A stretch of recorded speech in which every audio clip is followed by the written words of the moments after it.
It'll be fine. What are you basing that on? Thermodynamics. Reaction kinetics. Somebody want to let me know when this chemistry class is over? It'll be fine. It'll be fine. Come on.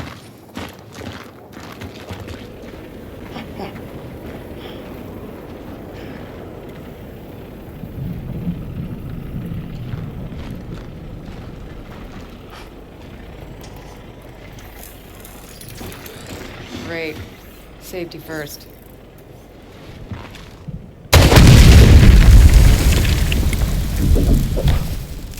Gears of War 5. I'll say I didn't even realize that it's already been 5 years since this game had launched. Now E-Day will have the longest gap between any two releases in the Gears of War series, previously only taken by Gears 5 itself, coming 3 years after Gears of War 4. A game that banks on nostalgia, was unsure of how to even work itself out and struggled during the middle of its life cycle, and ended up into an early grave by mismanagement and failed projects that led to a disappointing entry into a series that's probably gone on too long for its own good. Welcome back, all you beautiful ladies and animals, as today we talk about Gears 5, and what led to the limbo-like state of this game 5 years on from launch. Now this is going to be a long one, so strap in, and also be prepared for a strange approach to this. See, Gears 5 is not a bad game, but simply very mid. Kind of disappointing if you were a Gears fan, but otherwise it's totally passable. It's decent, but a lot of issues are specifically issues from the perspective of a Gears of War fan in general. So if you see this little guy in the corner, like you're seeing now, know that the specific criticism I'm giving it is very nitpicky and not quite that drastic in the grand scheme of things. Say, one thing Gears fans clown on in this game for is dropping the "of war" from the title, which, while stupid, doesn't really change the quality of the game. Prime example of a meaningless nitpick in my mind. But without further ado, let's get into it. And there's, My Tomatoes, the whole tomato rant. Yeah, there's no Home Depot in No, here. there's no Home Depot out here. I can't just go get tomato seeds. My tomatoes! It's dumb sauce. Gears 5 is the third Gears game made by the Coalition.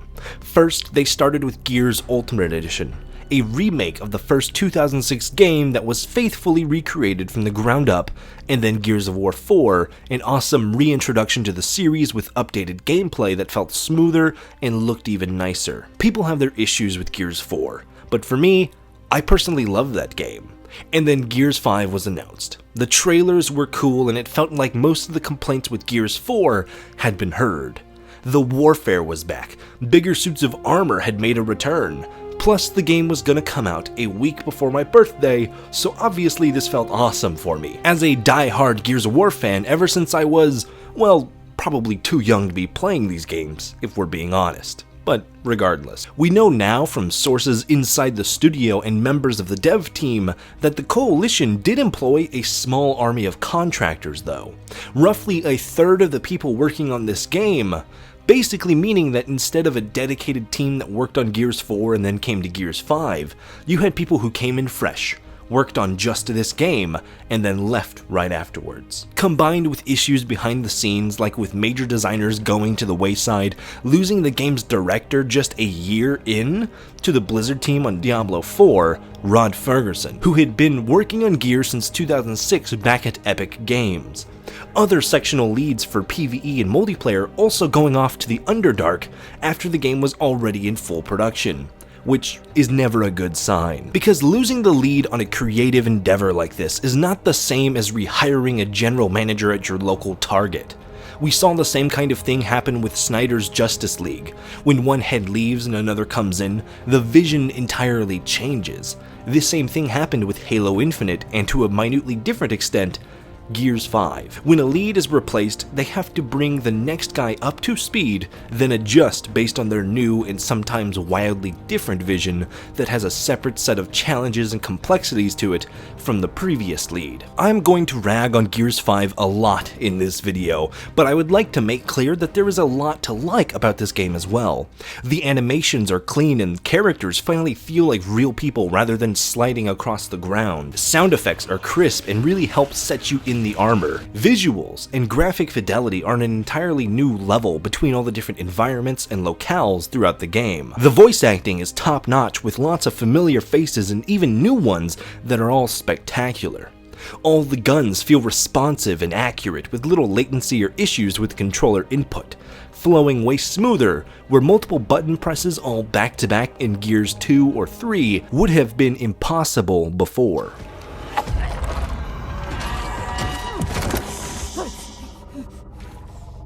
But controls are also where we see the single most drastic change of this game. A change that is entirely based around the B button on your remote, specifically for a single action, melee. See, in all previous games, special melee moves like revving the chainsaw on the Lancer or charging with a Retro Lancer were activated on B, the game's melee button. But in Gears 5, B had been changed to a dedicated melee that was universal to all weapons, taking away a layer of complexity and individuality to each of the guns in the game. But in a move that makes no sense to a single living human under the sun, the button that controls the chainsaw and retrocharge was changed. Why? No idea. To what button?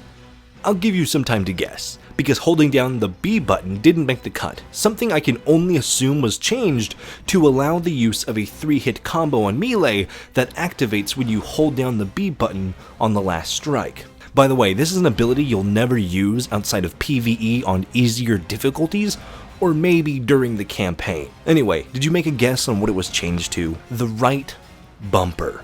Something that if you're familiar with Gears, you should know is already in use for reloading. For context, the mechanic behind reloading in Gears is based around a small minigame where if you press the bumper a second time while the indicator is over this little white bar, you can quick reload or active reload, which gives you active rounds that are stronger and often fire faster. And if you fail, it makes the reload longer. Also, Gears 5 introduced the ability for you to reload at any time, anywhere, no matter the space left in your magazine. Can you guess where this is going? Essentially, what ended up happening is that this change made the bayonet abilities practically useless in a frantic or last-second situation.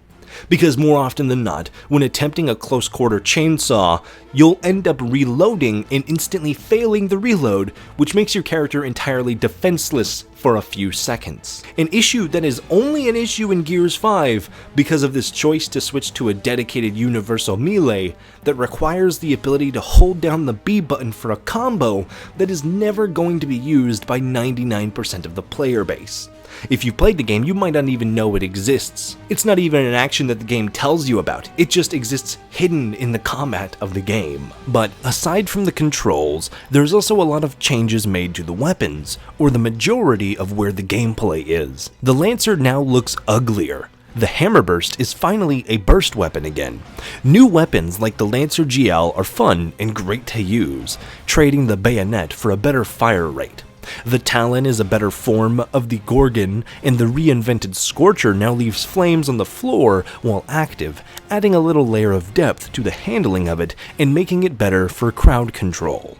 But above all else, the most drastic change is how heavy weapons operate. See, in the old Gears games, heavy weapons needed to be mounted before they could be fired, otherwise, you'd have to hip fire with way less accuracy. Now, in Gears 5, you can ADS while standing up and even run with a heavy weapon equipped, but there isn't much in the way of added accuracy. And now, you can't hunker down unless you're next to cover. Meaning that if you're standing out in the open, your only option is to fire away with the same recoil from before. It's a tad easier to aim, but on the whole, I'd rather just take the forced mounting. But on from the gameplay, let's delve into the campaign.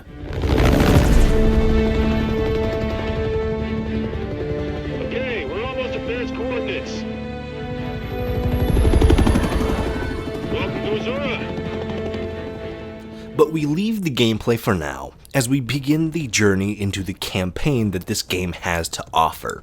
Delta Squad, because our heroes obviously need to keep the arbitrary name alive as they come to Azura to resurrect the Hammer of Dawn in order to fight the growing Swarm conflict. Now, I don't hate this introduction. It sets up everything for the story to come. JD is being a brash and confident idiot, something that comes back into play at the end of this act. Kate is having these migraine attacks, something we'll come back to later. And Marcus and Del are both essentially background characters who don't have a whole lot going on outside of being here and cracking a few jokes. No! Dave's still out there! Who gives a shit? He's a robot! That's not his fault! Gotcha! But beyond the writing, this introduction does a good job of reminding me that regardless of everything else, this game does still look fantastic, and you gotta give it that. The characters look great all in engine, and the environments are up there with Horizon as far as lighting goes. And all of this was recorded on the Xbox Series S without the 4K resolutions installed, so it's not even the height of what the game is capable of, but impressive nonetheless. But how the game looks is a contentious issue in of itself. And I'll say it's one I've totally flipped on from my days of perusing the Gears of War forums. The main thing comes down to artistic expression and the art style of this game. Gears 5 looks better by every objective metric compared to the past games. The textures are cleaner. The lighting is amazing. The animations are fantastic. The range of color and HDR in the world is rich and flavorful. All of that is true, but yet it still misses that bit of oomph that even Gears 4 had. The artistic styling of how rough everything looked before. The armor has less of a utilitarian feel and more of a Halo or Mass Effect type cleanliness to it. Characters have this softness to them that was never really around before. It makes a little more sense for our young troop to be missing this. They haven't exactly lived through a war yet, but it makes a big difference in making the game feel off from the other entries in the franchise. Even Gears Tactics, which came out after Gears 5, uses a different color palette and a set of character designs that feels like it fits into the Gears universe than a lot of the standard kit from Gears 5 does. Try it again, Foz. Come on. Here's the thing, Foz. The bottle's spar with you, but not beat you. It's against their programming, but explains false confidence. A lot of Act 1 continues the trend of coming close but just missing the mark. There are fun ideas, fun sections here too, but they're all half-baked. The first combat encounter we see is set up as a stealth deal, with heavy fog and the ability to see enemies through it. Maybe this game is going to go in a Far Cry direction where we'll have the choice to try and go through stealthfully before breaking into... No. The stealth, in heavy quotes, features just as much depth as the prisoner mission from Gears 2, which is a shame because Gears 5 changes the regular formula, but never in any meaningful or creative ways. They give us Jack, but it's really just having a few extra abilities that never change the entire flow of combat. Why not give us the ability to kit out weapons? So that way if you want to use smoke grenades, suppress snipers, and knives, you can stealth kill your way through most of the game. Especially when we get into the pseudo open world sections later, or maybe go in the direction of having upgradable or changeable armor and heavy weapons so you can craft a hyper-offensive build. The card system in PvE approaches the concept of different builds, but so much more of the game could just as easily be adjusted to do this. But alas, the truth in Gears 5 is that it's the same Gears of War we've always known, with one or two new toys thrown on top. Which means that the game was already outdated in 2019 when it came out. In Act 1, introducing a style of melee combat and using this boxing ring as the tutorial for it would be neat. Being able to use fists, the breaker mace later, cleavers, pipes, and other melee weapons could be a fantastic addition to Gears, but no. There's many variations, but they are essentially just reskinned mechanics of the cleavers from before, which is, in effect, a gun that you fire with no range. During the raid on Settlement 2, all the most cinematic moments are in cutscenes. Do we get to fly on the Raven? Running the minigun in the intro? No. Do we get to go with the convoy and drive through the town actually saving people? No. Oh, we have a new enemy that takes over DB units. Can we get some AI-controlled allies that we have to protect or that get taken over? No. That would be too much work and stray too far away from the base experience of Gears. But we can remap the chainsaw button so you'd never want to use it again. Speaking of, Settlement 2 is fun, but the first mark of one of the weird things I see happen a lot in Gears 5, which is bad editing. Awkward line reads. Chief Carmine, report.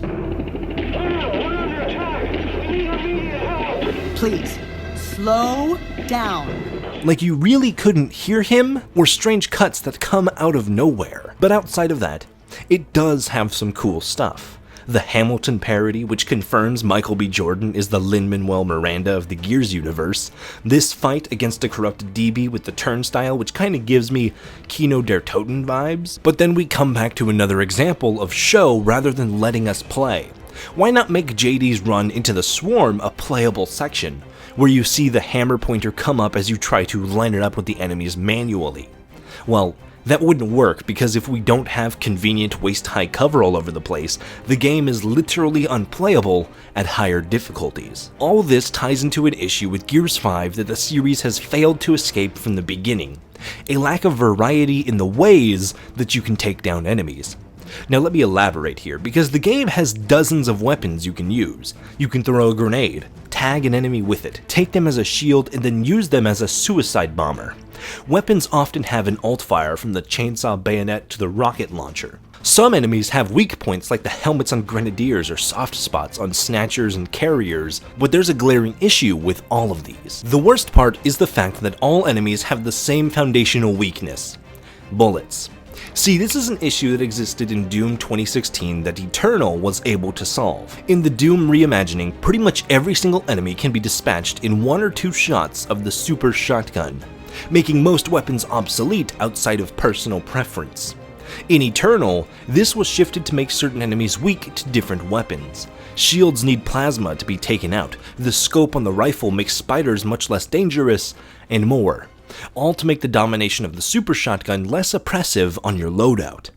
But this is an issue Gears still has. At the end of the day, every single enemy can only be killed by the volume of damage you throw their way. Some have the slightest difference where you might need to aim for a weak point, but all weak points are damage based, not weapon based.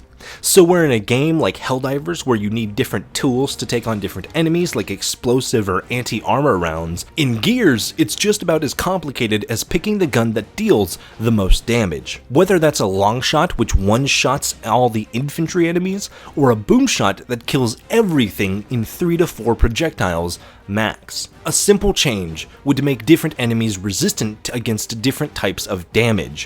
Why does the Gnasher and the Talon SMG deal the same amount of armor damage to grenadiers? Why not make it so that marksman rifles are the only weapons that can effectively take off a helmet or armor? Using a lancer or something should work, but just be inefficient. Make enemies like a Scion that is armored head to toe, so you can have one player specialized in rifles slowly peeling back the armor, while your other friend starts shooting at the soft fleshy bits once exposed. All enemies can be taken out individually, which feels like a weak point for a game that calls itself the king of co-op. Why not give us DBs that are resistant to flame damage, or juvies with the ability to jump on the player a la the jockeys from Left 4 Dead? Make these co-op enemies feel like they're designed with co-op in mind. The closest we get is that some juvies or drones will jump on you if you're down, but you need to go down in the first place. But anyways, on from here, we get another boring hold your ground moment. Some fan service with Clayton, another character thrown in but not considered in the script. We'll talk more about that in a minute. But we fight our way up to the city center, then fight off wave after wave of infantry to pad out the runtime. Which, by the way, out of the full hour it took me to finish Act 1, this section was a solid 15 minutes on casual difficulty. We go on from here, and everything else I talked about remains true until the story finally starts to kick off. I talked about Cole here in my Gears of War Characters Suck video, but it still holds true that he's just here to be here.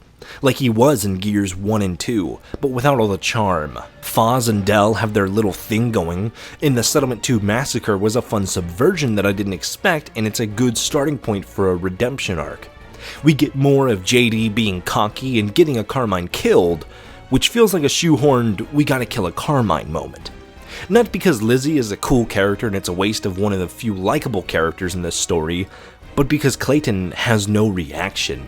He not once has an interaction with JD over the death of his niece, which just goes to make both the Carmines in this story feel like an afterthought for the sake of going, oh, the Carmines, I know them. But outside of that, I do actually like this moment with JD getting scarred and getting others killed by his own hubris. It's a neat parallel to Marcus's story, which if you didn't know, he abandoned his post and got a lot of Gears killed when defending Aphira. That's why he starts Gears of War 1 in a prison cell.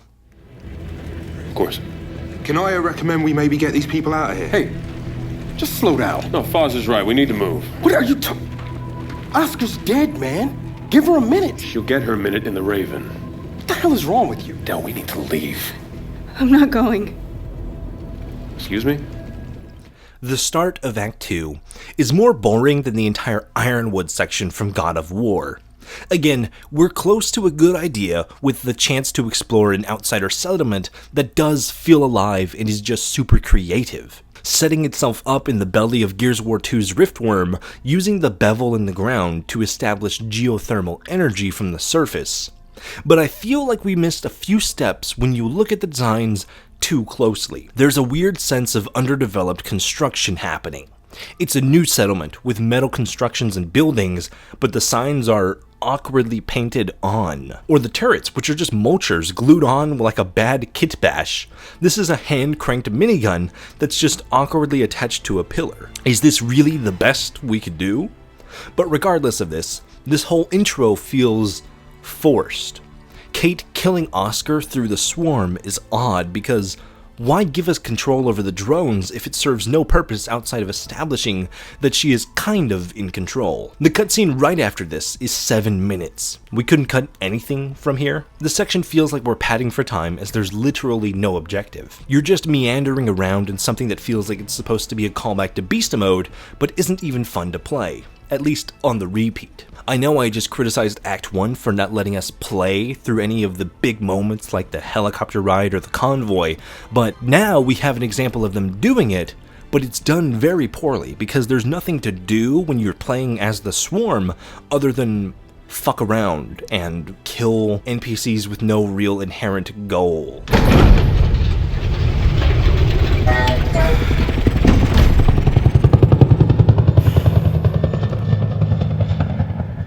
Well, it's just us now. Now, onto the open world, or more so, the linear path with a few locations dotted around to add stuff to do. Semi-interesting if you're a hardcore Gears fan, but otherwise, it serves no purpose. There are no side quests, no payoffs, no character development, and nothing to play into the greater story at large. At least nothing you wouldn't already know if you've played Gears of War 2. A few upgrades for Jack and maybe a special weapon or something, but nothing of narrative value. Each location is a small spattering of enemies that introduces no new mechanics. They serve exclusively as padding to keep you busy, as much of this act does. The main missions send you back and forth to one location and then to the next.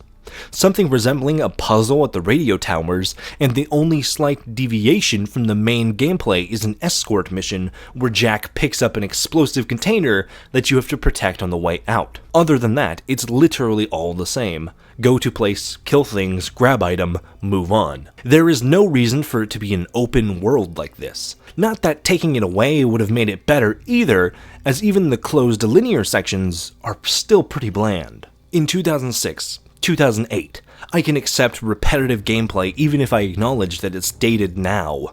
Gears 5 you can play once and then it's instantly dated. Even the depth that existed in the past is gone now.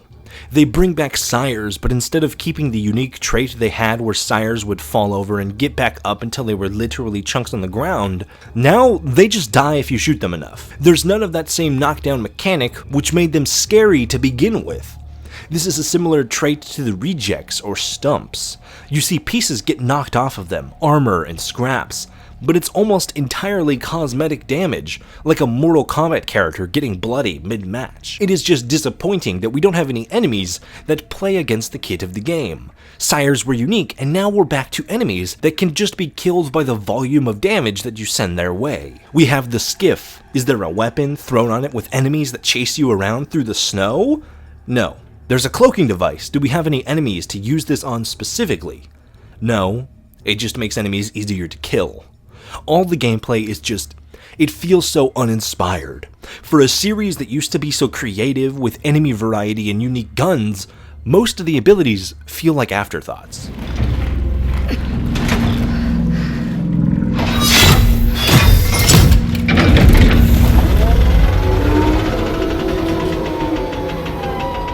I will make this as painless as possible. Yeah, you better. Speaking of originality, we have a newish backstory for the Locust Hive given to us by Gears 5 that was expanded upon by Gears Tactics.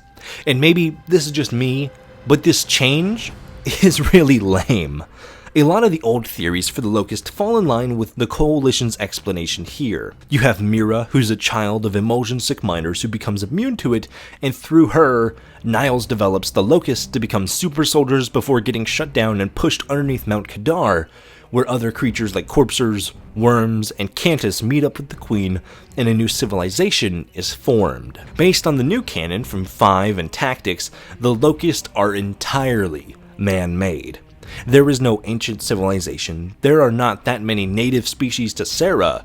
Corpsers, Brumox, and more are not living parts of the world, but just more genetic experiments that were all made within the last century. It does a lot to make the world of Sarah feel infinitely smaller and less mystic. On top of removing those speculative origins, the magical elements of the Cantus and the Scions is made even more confusing. So they're genetically made. So why and how do the Cantus have magical powers? How can Scourge direct the Riftworm? How come Scions could empower other Swarm like the Cantus did, but then they just lost the ability? Another layer of depth stripped from the game. For seemingly no reason. Why did we get rid of the elite drones? Why are Sires and the old hybrids and blood leeches still around? And how do they fly now? They fly now? They fly now! Because according to the Coalition, and I wish I had the recordings but they've been lost to the internet, but according to the narrative director for Gears 5, it comes down to an entirely pointless, well, because we can, and we needed an enemy to do this thing in the game. No justification, no reasoning, no anything. And it makes the universe feel weaker, like nothing was ever planned out. Speaking of being planned out, we now have Kate's relation to the Queen, because surprise surprise, New Hope wasn't it, and it turns out Niles had a super secret bunker beneath the Kadar Lake where the real Locust experimenting was happening. We find out that Mira's spirit, ghost, thing is in the Swarm network, and it's in Kate's head too. So once she cuts off her connection to the Locust, it comes back to life and takes over Reyna's body from the end of the last game. Now, what was the point then? Kate mercy kills her mother in Gears of War 4 so that Reyna wouldn't be forced to be the next queen. Now, instead of a story about them trying to turn Kate into the queen, they just make Reyna the queen anyways. I know it's not technically her and whatnot, but it still feels like whoever wrote this game didn't even play the last one. Also, with this story, I feel like it might be a little interesting to have Kate embrace the Locust. If she can control them, become their queen. As we know, Mira could see through the eyes of the Locust and supposedly control them as Kate does in the Outsider Village. Why not use them? If they survived extinction through the end of Gears 3, why are we trying to kill them again? Why aren't we trying to make something of this power? Bring the story around to Adam Phoenix's original vision of the Locust and humanity living side by side in coalescence. But that'd be too complex. So let's just do Gears 2 again, including the giant worm. But I'm getting a little ahead of myself now. For now, it's on to Vasgar. Remember how I told you only pissed off nomads lived out here now? Meet Garen Paddock, the most pissed off and nomadic of them all. This is your old UIR contact? Two things I dislike, Baird. The cog and children. You've brought me both.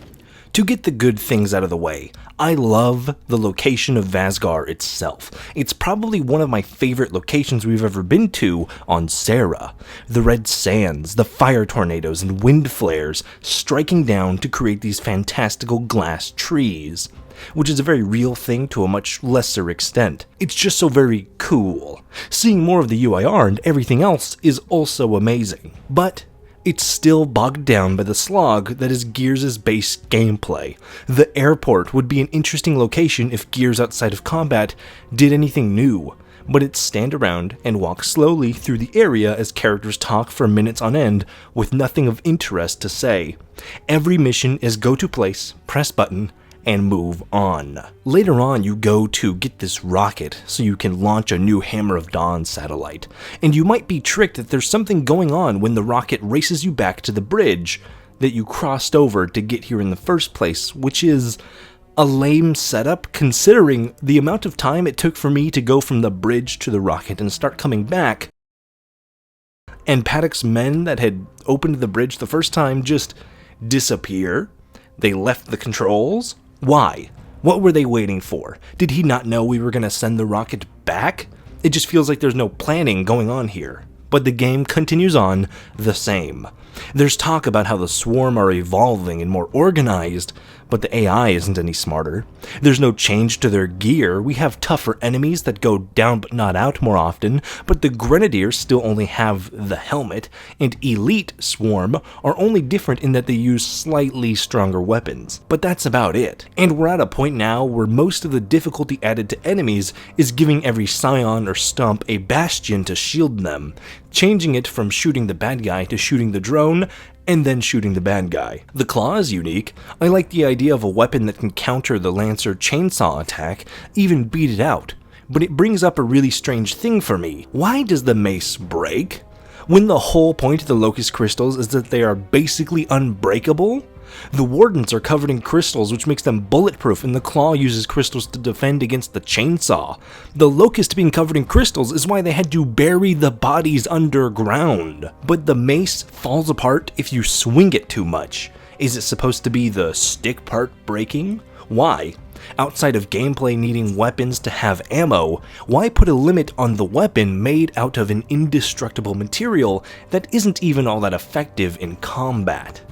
The mace is slow and sluggish, which means you are probably going to take a few shots before you even land a hit, which makes it entirely serviceless in higher difficulties. I get it as an arbitrary change in multiplayer, in the same way the Hammer of Dawn has an ammo limit, but outside of that, why? Anyways, moving on from the simple objectives, we finally get to the third boss fight of the game, which if the first boss, if you could call it that, was a Swarmac you just have to get low, then it's basically killed in a cutscene, and the Act 2 boss was a Berserker but easier to cheese, Act 3, we have one of the lamest bosses in Gears history. It's almost as brain-dead as the Underground Leviathan from Gears 2, but somehow worse.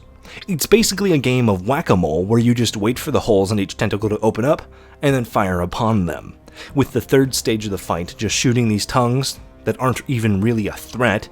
Even if they grab you, just shoot, rinse, and repeat until it's over. So what does Jin think about you being here? Jin doesn't know. Really? And let me guess, he's here to pitch in too? Yeah. Turns out Foz isn't so bad. No, I am actually. You just got used to me. But the worst part about Act 3 to me is the assassination of characters. Bringing back Paddock is cool, but it ruins all the convictions of his personality. What we've seen before of Paddock was a die-hard soldier who cared more about his hatred for the cog than the respect of someone else, even denying Loomis a handshake at the end of Judgment over his dogmatic values. Even Baird, someone that Paddock got along with, he had told him, "You want to stay friends? Let's never see each other again." But now, the let's never see each other again thing is played off as a joke. Paddock is not a die-hard patriotic terrorist who attempted a coup in which he wanted to effectively nuke the cog, but is now just a grumpy old man who is grumpy and mean. Even in this game, when we're introduced to Paddock, he tells us that now in the modern day, he still hates the cog, but then at the end of Act 3, he abandons all of his nomads to go with Delta to New Ephyra. Why? For what purpose? For what purpose? He's not the only pilot. They specifically show us that he doesn't even know how to fly a Raven properly. What is the reason for bringing him along? Just to have him around? Beyond Paddock's blatant character assassination, we have the JD redemption arc. Reminder, The last time we saw this guy, we found out that he had opened fire on a crowd of protesters, then got a handful of civilians and a Carmine killed, before being rude as hell and trying to strong-arm Kate at the beginning of Act 2. Then he returns, says, "I'm sorry," and it's instantly over. Del keeps on him for about 10 seconds, but then Kate talks him out of it, and we're back to normal. Hold up, man. You can't just say, "Let's do it," and make the last few months disappear. Del, come on. No, it's okay. Even Foz, who is nothing but a disagreeable asshole, is instantly a part of the team. It's similar to Baird between Gears 2 and 3, but at least it took him a lot longer than 2 hours of game time to get over it.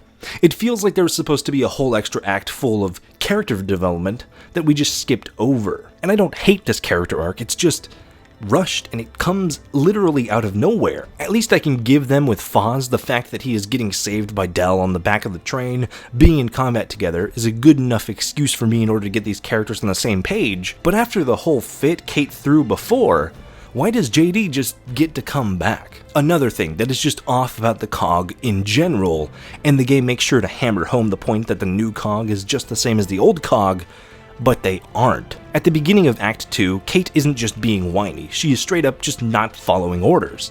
As does JD in Act 1. As does Baird, who is supposedly in some sort of commanding position. Maybe you can fly by on the reasoning that the COG is much smaller and therefore they have some leniency when it comes to the upper management like Baird or Marcus. But we have a bunch of quote-unquote soldiers who do nothing but bicker and whine and disobey orders. Why reinvent the COG and prop them up as just the same fascist government if they aren't anything like they're described? JD got people killed and then got promoted to captain. If this is supposed to be a parallel to Marcus's story where he did something similar, it's done poorly, because the old COG gave Marcus an 80-year prison sentence for his actions. The same thing applies to the Onyx Guard, who we see right at the end of Act 3, who in the past were an elite force that were like seeing ghosts on the battlefield. Even veteran Gears like Zeta Squad in ROM's Shadow back in Gears 3 were caught off guard to see them in battles. Now, the Onyx Guard are essentially here to be Jin's bodyguards, which, by the way... Jin, are you nuts? Ma'am? This. Everyone aiming their guns at the First Minister and her guard in direct violation of an order. What the fuck is going on here? Why are they allowed to do this? Suddenly, it makes a lot more sense that Oscar and the Outsiders would never come in, because if you can threaten and draw rifles on the First Minister herself and an Onyx Guard entourage, what can't these people get away with?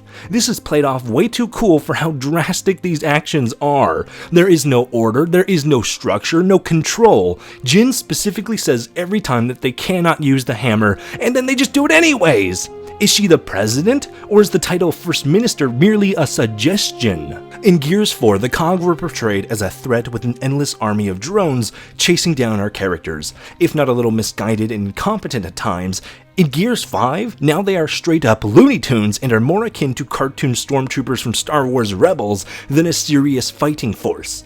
It feels like the script is written by somebody who doesn't understand how the COG, let alone any military group, is supposed to function. Who wrote this thing? Oh, you did that one too? Look, I'm not gonna lie. It's real ugly out there. Then we watch each other's backs. Like always.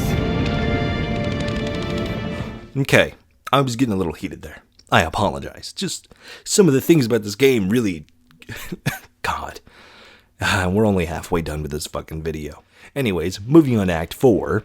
The final act of Gears' story is the shortest. Basically 2 missions that consist of setting up these Hammer of Dawn beacons and then watching them get destroyed right after, followed up by a short on-rail section and another underwhelming boss fight. Also, Clayton Carmine returns and still shows no signs of having given a singular fuck that his niece died to this very team, to the Hammer, just a few months ago. But he's not actually a character in the story anyways. Like Cole, Clayton is here so you can go, hey, it's the guy from the old games. Thanks for the lift, Cole. Marcus got a bad back. Least I can do. As nostalgia bait. I normally wouldn't care, but the fact that he has no urgency in the story makes it a lot worse. At least Baird and Marcus are doing something. But we have all these battles with the Swarm, most of which are not us actually fighting because the game will throw tougher enemies at us right after we get the hammer beacons online. So it gives the illusion of more tougher fights, but in reality it's more for show than anything else. So we help Clayton, then help Marcus set up his beacon, and then go help Paddock, which again, why did he come here? And why is he fighting with us? Oh, and if I die, it wasn't terrible working with you. Let's never see each other again. He didn't care to help the COG before, even when we ended the Locust War at V-Day. Why does he care now? Especially when an hour ago we just listened to him talk about he believes we cannot win and that the Locust will always come back. Paddock, you fought to launch the hammer yourself, but now you're saying it's a mistake. What gives? You launch, you buy us some time, but eventually they'll win. You must know this. No, I don't. Enemies remain predictable and easy. The diversity in encounters brought back down, as most of what we face are elite drones guarded by bastions.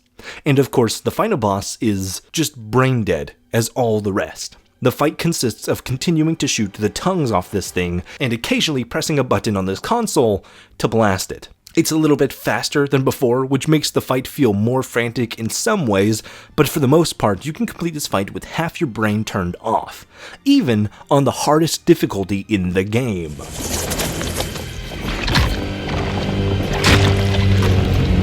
You failed us! Failed us? What are you? We are what you could have been. You might have her body, but you're not my mother! A big issue with Act 4, though, is that the game tries so hard to trick you. We have 4 deaths in the ending, and not a single one of them are real. Cole, grabbed and ripped apart. We even get the Marcus reaction. Oh shit! No! Go! Nope, not dead. Paddock, how did he not get crushed here? Nope, he's fine. Jack, the robot that has already died twice before, but we get this melancholy music and this long reaction from Baird as if he can't turn around and build another robot just like him.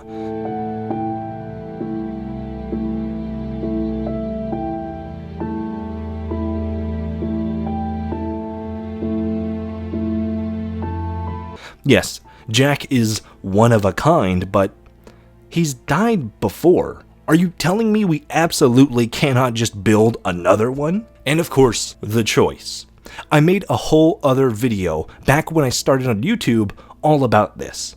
But now, I hate it even more. Nothing about this makes sense, and every other option they could have gone with would have made more sense both logistically and narratively.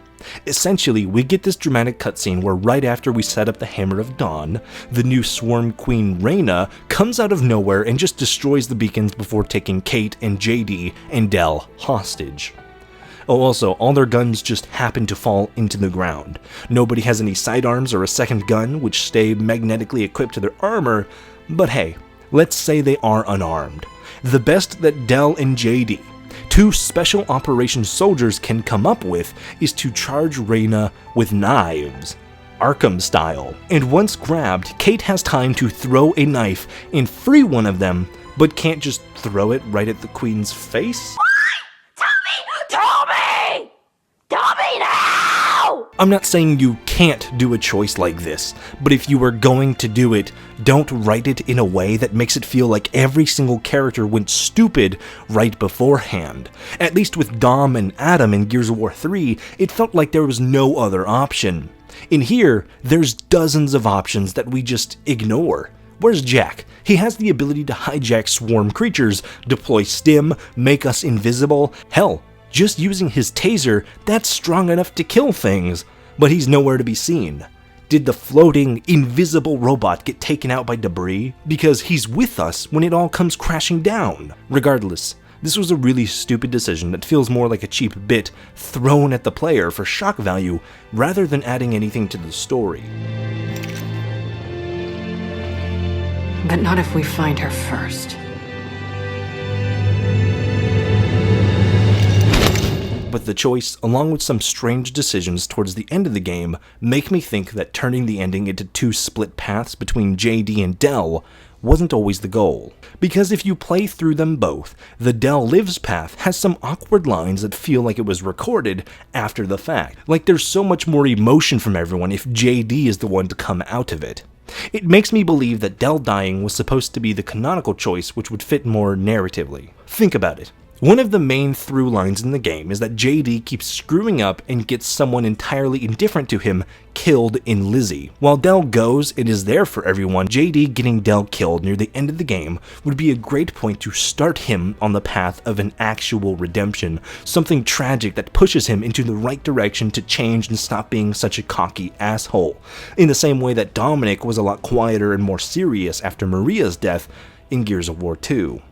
But somewhere along the line, this decision was rewritten and the tone of the game was made to be lighter, which is why they have awkward cuts, like how Jack literally looks into the camera, cutting through the fourth wall entirely, like he's saying, "Hey guys, watch this," before the game cuts to sad music and slow-mo like it's some sort of all-time serious sacrifice akin to Dom's death. Something that makes me think this ending was entirely changed to this, rather than whatever it was originally supposed to be. At least that would be the rationale for this ending to be so abrupt, and why the boss is just reused from the end of Act 3 rather than anything brand new for this. At least, I hope so. Otherwise, the game was just put together this lazily and haphazardly. But nothing about this script makes sense. But here at least, we finally see the credits roll. After a solid 8 hours of campaign, barely longer than Gears of War 1, and I ask again, why did we make Act 2 and 3 semi-open if it didn't even add any game time to the final product? He sees right through me. Right? Out of nowhere, Uncle Donny grabs Major Howell and he kicks him out the goddamn door! Oh, shit! Room goes dead quiet. Uncle Donny just shrugs. He's got to surprise the boy on his birthday. A year after the game released, we were treated to the Hivebusters expansion, immediately an improvement on the base campaign with stronger set pieces, better squad abilities, taking each character's PvE class into the story, and a tighter narrative that is simply exploring the backstories of these characters and the island where Ty Kaliso had come from, which does little to the universe, but is great for fleshing out the entire world. A single act of 5 chapters, Hivebusters is great and each character here is really fun. My biggest issue with them is that they're all too old, if that makes sense. Mac was an outsider, so he's a bit younger, but Keegan and Lonnie were both a part of the old COG, and Keegan was an Onyx guard stationed at Azura before the events of Gears 3 went off the rails. So we never get a confirmed age for any of these characters, but sources online claim Keegan was born around 16 years before Emergence, or roughly 59 years before the present day. I mean, characters being old has never been an issue before. Hoffman was always old as hell and still kicking ass, but I don't know, something about it always bothered me. Lonnie was also born before the Locust War and would be around 45-47 by now, but Lonnie and Keegan don't look that old to me. If anything, Lonnie looks younger than Mac does, but that's just a very small gripe. For the most part, Hivebusters is standard Gears fanfare with simple combat, a non-complex story, and interesting locations. It doesn't do anything nearly as offensive as the main campaign does and keeps to itself, serving as an origin story for the Hivebusters comic series and the escape game mode. There's not much to hate on here. It's kind of mediocre, but with an incredibly short runtime, there's nothing really that egregious going on here. Plus, the characters are much less cringe, charismatic, and likable. Not to mention, they actually talk about themselves and what they feel, rather than only ever talking directly about the plot and whatever cheap jokes they can make a dozen times over. Everything from the music to the little directive choices like this intro with the logo big and bold become immediate breaths of fresh air compared to the bland and often boring editing of the action from the main game. If Hivebusters was longer or threw out anything world-breaking like holding up the First Minister at gunpoint, it would be a lot worse. But thankfully, it knows its place and is a short, simple and sweet cherry on the rest of Gears 5's narrative endeavors.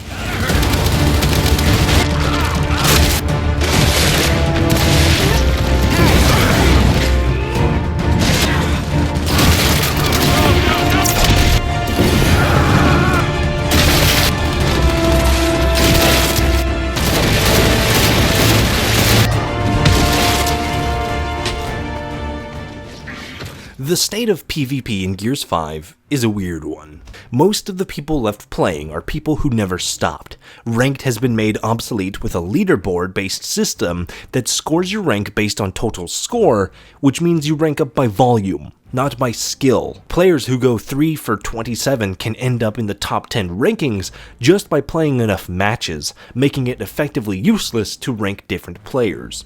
The maps are mostly made up of returns, with older maps like River making it into the game's life cycle before the end. All of them free to use for everyone in the regular multiplayer and Horde.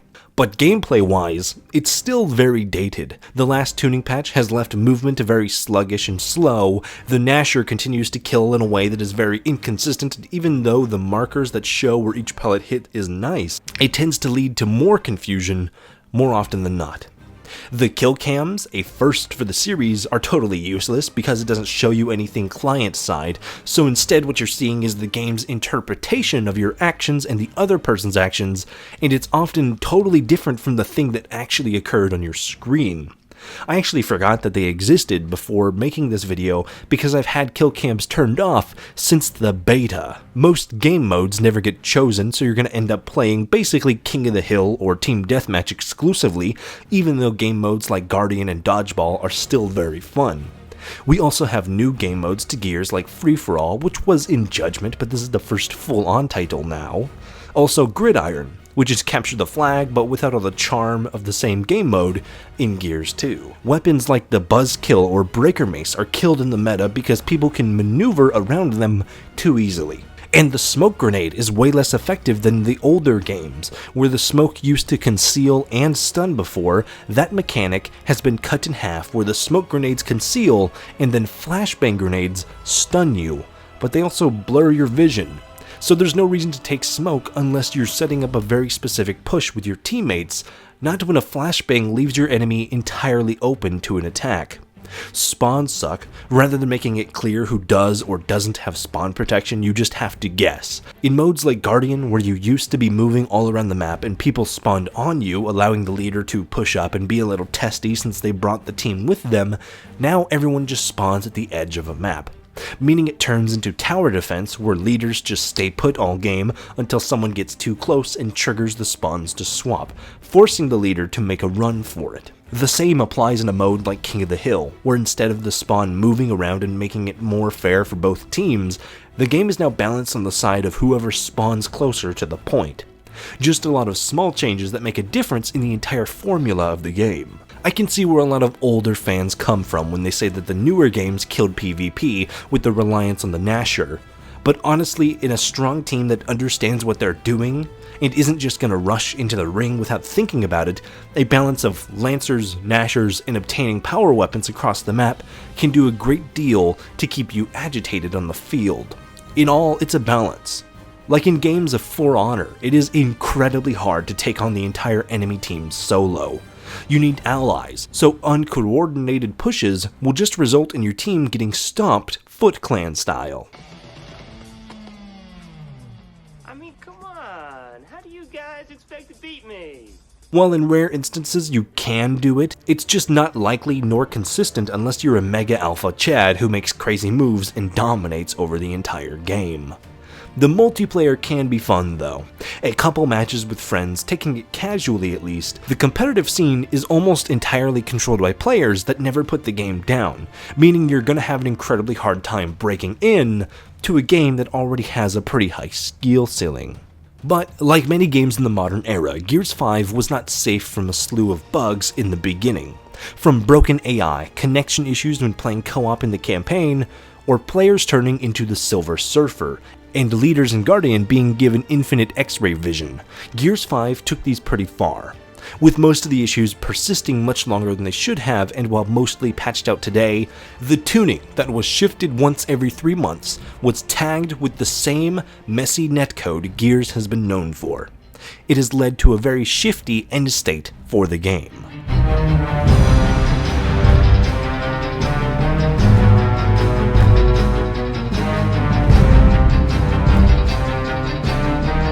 The newest iteration of Horde is everything Gears 4 gave us, and more. Multiple classes with loadouts organized by 4 classifications: Assault, Tank, Support, and Promotional, with Assault mainly based around taking down enemies while dealing high damage, Tank around to soak up damage, and Support being focused on team play or building fortifications around the map. Promotional is simply reserved for the classes that used to be tied to characters like Emil and Cat. But none of these are required or necessary for the game. While some may be more in line with the meta or strategies of high-tier players that have specific setups in Horde, you can really go any route you want. Unlike a game of Overwatch where a fair balance of tank, support, and DPS make a massive difference in your team's ability to beat the others, Gears 5's classes don't do anything to drastically change the outcomes, especially in the lower rungs of difficulty. Anything below hardcore, or the multi-tier equivalent of it, doesn't require much thought into the build of your class, your placement of fortifications, or even the loadout that you run. For the most part, you can play this mode with your brain turned off and just fire away at slightly mobile target practice that has very little variety in differences. Enemies are the same from campaign. Even Horde-specific enemies like the Locust are effectively just drones with different guns. Flamers don't even have explosive tanks anymore, so all the depth and intricacies of enemies are just as shallow here. There's a few changes with modifiers and the bonuses they get on every boss wave, but most of it comes down to health and damage bonuses, or making enemies steal health or deal a specific type of damage like bleed or frost. But essentially, in practice, it's all the same. With new ways to play too, Horde is no longer exclusively a 50-wave slog with nothing but you and your friends for an hour or two, but a subsect of different modes from Boss Rush, which is 10 boss waves, Nexus Siege, which pits you against all Locust enemies with unique bosses, Jingle Juvies, with almost all the enemies substituted for, you guessed it, Juvies. But all in all, even with the classes, Horde is pretty much what it was before. Nothing new has really been changed or subverted in any real meaningful way, at least as a casual player like myself.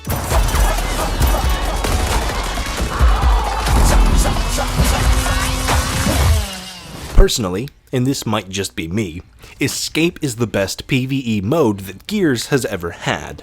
It's not as much of a slog as Horde mode can be, it's not arcadey as like Beast mode, and it's a simple structure with a lot more variety to the gameplay. I wish some of the mechanics in these maps were used in the campaign. What do you do when being chased by an unkillable, slow-moving monster? Fighting a matriarch with low ammo? It has a few new ideas that can't just be done in a multiplayer map in the way that Horde plays out. The cycle of starting at a pod while on a timer, being able to play off of and use the venom gas against enemies while trying not to get caught up in it yourself. The way abilities are slightly tweaked and all play into the arenas, having to scavenge for ammo and picking it up slowly as you go along. Not to mention, everything about Hivebusters and Escape in general is just fantastic and fits really well into the vibe of Gears. Destroy from within, letting themselves get captured just to rip apart the swarm from the center of their own hive. It's very reminiscent of Gears 2 when you drilled right down into the Hollow and to the Locust Nexus. While I think Overrun or Beast Mode might be more fun with friends, Escape is definitely my premier solo Gears mode. Hopping in and running the gauntlet on my own was one of my favorite things to do when I was still playing this game on the regular. With Map Builder, the power of designing a custom hive is in your hands. Now, something that has since been removed from the game entirely to save server space for the dev team, the map builder Gears 5 had started with was like everything else in the game. Amazing in theory and horrible in practice. It was set up much the same as Doom 2016's Snap map, But unlike Doom, which had logic gates, a free edit mode to allow for loads of creativity and options, and lots of atmospheric options from lighting to sound and VFX that led to near cinematic experiences in the format, with Gears 5's builder, it was essentially putting down a block and then choosing which enemies and weapons would spawn in it, which could lead to a few interesting combinations, but it became very redundant very fast. And of course has no purpose at all because it's entirely just been scrapped, even for private games.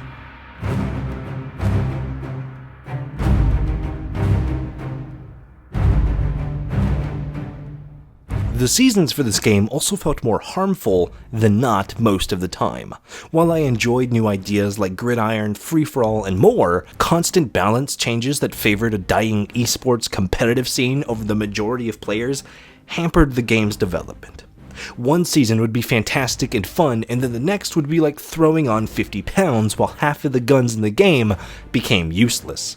We will talk about it more in a moment, but the Tour of Duty was always an interesting battle pass in themed seasons after the old games like the Hollow Storm update with a unique Locust-based Horde mode with bosses like Rom and Scourge, which brought a lot of fun to the game. Supposedly it was going to be even greater, but then was cut short by bureaucracy within the company. But like all things, Gears 5 came to an end and the content cycle stopped after only 2 years of updates, and since then, the game has been in limbo, the last 3 years now featuring nothing new to the game, except as I mentioned, totally removing the map builder on a random Tuesday. The worst thing to me is the lack of support that this game got. For 2 years we got new skins and maps and a new tile set of areas in Escape, but nothing gameplay-wise. We got the Scorcher and the Wataku, but that's about it. We see the Bushka in the Operation 3 trailer, but it never arrived. There were talks about new modes and bosses and enemies, but we never got them. Honestly, a Pendulum Wars Horde mode against the UIR with new enemies from tanks to helicopters to heavy arms could have been a lot of fun. For a lot of the Swarm and DBs, it felt like TC was scared to be creative. People complained about the DBs being stale to fight against in Gears 4. So what did they do? They just used less of them.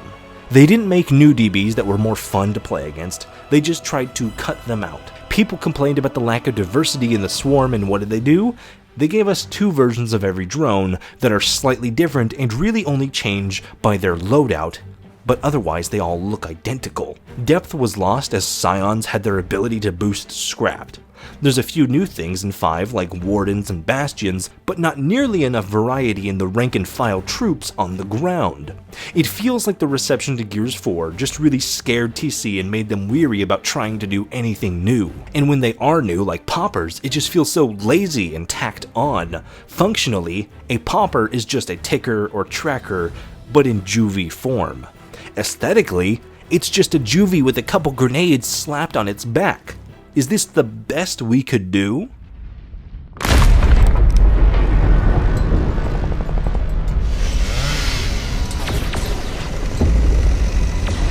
The storefront of the game itself has taken a massive 180 from where it started. At the beginning of Gears 5, we had $10 to $20 skins like it was Fortnite, but thankfully, with enough backlash, the studio introduced a free-to-earn currency that is not hard to build up. They kept the paid currency for those that wanted to skip the grind, and of course, the esports items were cash only to support the scene, but it's actually one of the best digital stores in a game, especially a full-price $60 game. Even compared to other Xbox first-party titles like Sea of Thieves and Halo Infinite, which is a very strong mark that I can give to the game. This mainly came as a change around Operation 4, where the studio finally divorced characters from new classes in PvE. See, at first it was a thing that each character had a class associated with them, a choice that was greatly criticized in Gears of War Judgment and undone for Gears 4. But then they reversed that change and reintroduced it, before finally understanding how unpopular this was and re-removing it once more, turning the skins into just that, skins. The worst part of the skins and unlocks in the game now is that unlike Gears 2 or 3 where skins were earned for completing specific feats like number of games played or challenges like completing beast mode on Insane without losing a single round, now every skin was equalized and all you needed to do was grind for an hour or two to get one. with the exception of the heroic skins, which are awarded from ranked multiplayer, maxing out PvE classes, or raising your main account level to a certain point. Something that is odd about Gears 5 though, is how much fluff that is in the store. Not only are there character and weapon skins, but flags, blood sprays, and markers. Marks are fluff that slightly change the effect of marking an enemy, which if done right could make for good coordination, but most marks are non-serious decals. Blood sprays, which remain on the ground after an execution and are supposed to be an extra bit of player expression and were entirely changed later on to appear after any kill about halfway through the game's lifetime, they are entirely useless and only really serve to solve an issue that never existed. And flags, which just appear behind a character if you happen to be the MVP in a PvP match. So it's just a worse version of the banners from the last game. Also entirely useless. All the fluff makes me think that Gears 5 was supposed to have a loot box system like Gears 4 with a wide loot pool, as is the meta for a lot of games that do have a gambling system. But Gears 5 doesn't, nor did it ever have a pack system, but it is still loaded to the gills with all of this extra fluff. So, likely that the team saw all of the hate towards the loot packs and cut it out, but they already had all this extra nonsense to pad the roll chances and just decided to keep it in anyways. Which isn't a bad thing, but it means now we're just left with hundreds of entirely useless items in the game. I think this ought to be the case. It's also why we saw the team take such drastic changes to course correct when they scrapped the first Storefront. I don't think it was their main idea to begin with, because if they were really confident in hosting a storefront, it would probably still be around. Even when the game forced $20 skins on us, plenty of people still bought them, so I'd have to imagine that the storefront wasn't all that important to the team to begin with, likely because they had a gambling system that was supposed to be loaded with total fluff and ended up getting removed. We can see this exact thing in Overwatch. Overwatch 1 was set up with loot boxes and as such had hundreds of thousands of useless items, from banners to sprays to voice lines to fill the loot pool.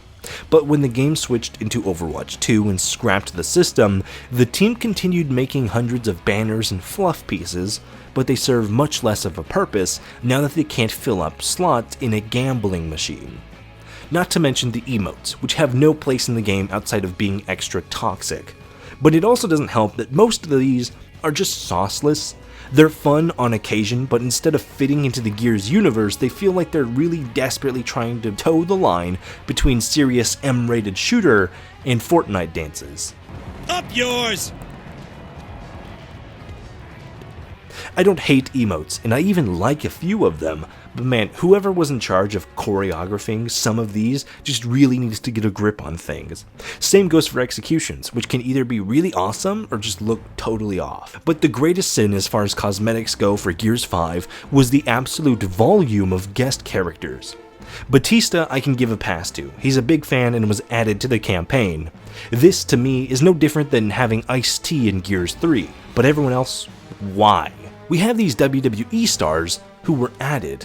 I don't think adding them alone was the issue everyone had, but the fact that they're in these bright as hell yellow, pink, and blue outfits. Even if you liked the characters, who is picking them in these wild ass suits? At least LP and Killer Mike were in regular COG armor. Unless this was just trying to distract from their dramatically declining popularity in the wrestling scene.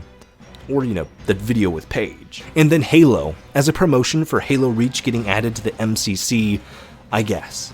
But they don't really fit into the game.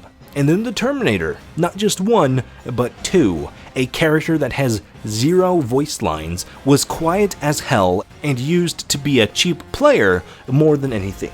This skin was so abusive on dark maps they had to retroactively fit the Terminator with bright LEDs to make the skin more visible and make its footsteps thrice as loud so people couldn't just slink around the map with it, along with Sarah Connor. Again, with the WWE guys, the issue here isn't that they added cameo characters to Gears, because having Gray in Judgment or Run the Jewels in Gears 4 worked out totally fine.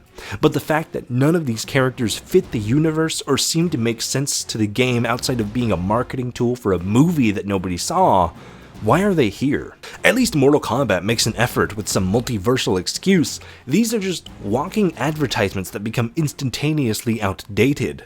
Another thing now is the lack of loadouts from the last game.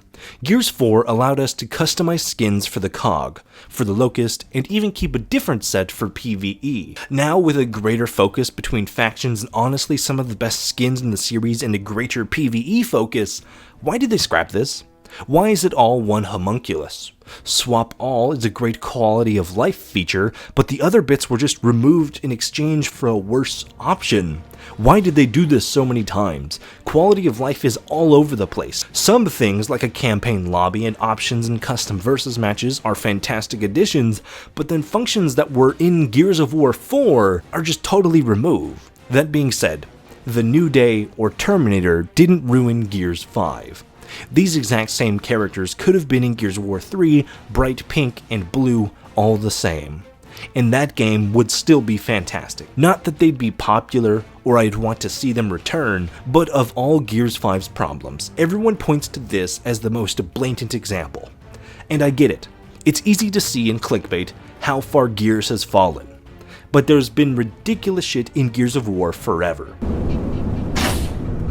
Who wants toast?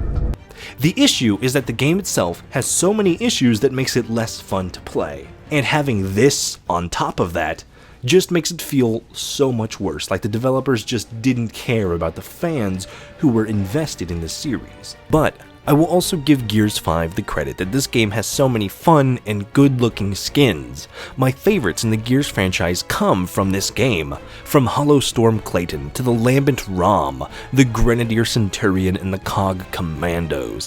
While some skins are kind of a letdown or just ignore the plot entirely, others you can tell have had a lot of love and care put into them, and you can tell in the way that they're so meticulously decorated. Main gate. Keep anything else from getting inside. You realize I'm the ranking officer here, right? And we'll reinforce Carmine at the town hub. Now, the fan base for Gears of War is already tumultuous. People are either die-hard elitists when it comes to the original games, or they have no issue with Gears 4 and 5. It's on that same level as Star Wars, you know, where people can't agree on anything and either hate Gears 5 with a passion or think it's the best in the series. It's a really strange place to be that's worse than anywhere else I've seen online. It also doesn't help that online communities like the Gears of War subreddit and Discord channel just recycle the same discussions over and over again, reminiscing on the old games and nothing more. But before the awful Discord, we did have the Gears of War forums, a site where all the most hardcore fans would gather and spread information, details, releases, breakdowns, lore dumps, and more. But the software used for all the forums under the Microsoft banner, including Forza and Halo, was too expensive for the game and was shut down. Gears of War specifically going off in April of 2023. I can tell you as an avid peruser and often annoying poster on the forums from 2016 until 2023, they certainly died off after the first year of support with Gears 5. I stopped paying attention to the game because I had other things going on outside of video games, but the few times I had tuned in to see what was going on, there wasn't much life left in the fans of this franchise. It was a damn shame. By the way, if you're interested, you're welcome to join my community, the official Nexus Knights Discord. It's going to be linked down below. This was a small community born of me and some friends being put up with the state of the main Gears Discord and the people within it, so come say hi and play some games with us.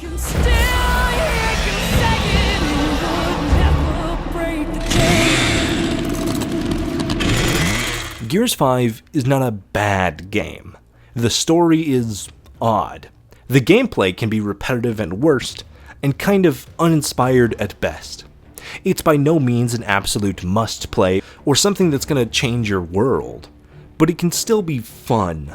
There's a lot of options for co-op play, custom modifiers in the campaign, private lobbies, and unique game modes for Horde. The biggest issue I have with Gears 5 is that I wish the game had more added into it. 2 years of maps, character skins, and a handful of PvE classes with one singular weapon addition. It didn't lead to a lot of longevity within the game. not to mention the fact that they had to entirely remake the game about halfway through. Between Gears 4 and 5, the most succinct way I can describe the Coalition's development has always been one step forward, but two backwards. And now, with E-Day on the horizon, it looks like they're taking another 2 steps backwards, but on purpose this time. Hopefully, that one comes out great and reignites a love for this franchise. But if it's just more Gears, even if it played and looked more similar to Gears of War 2 or 3, I don't think it'll have a lot of staying power. Gears of War has always been a flagship series and excelled in the 360 era. But in 2024, or 25 when E-Day likely comes out, with games like Space Marine 2, Helldivers, God of War, The Last of Us, and so many more taking a Gears-esque formula and then taking it further, this series needs to evolve, or it's going to die with the Kinect. But that's just my take on it. What do you think of Gears 5? Let me know down below. As always, like and subscribe or share the video around as more content is coming each and every week. An extra thank you to my patrons who motivate me to make extra crazy videos just like this. Also, like always, if you want to support me in helping a good cause, pick up something from all of my merch options down below. Whether it's a shirt, jacket, apron, or a mug, each and every dime from sales are being donated directly to my local food bank.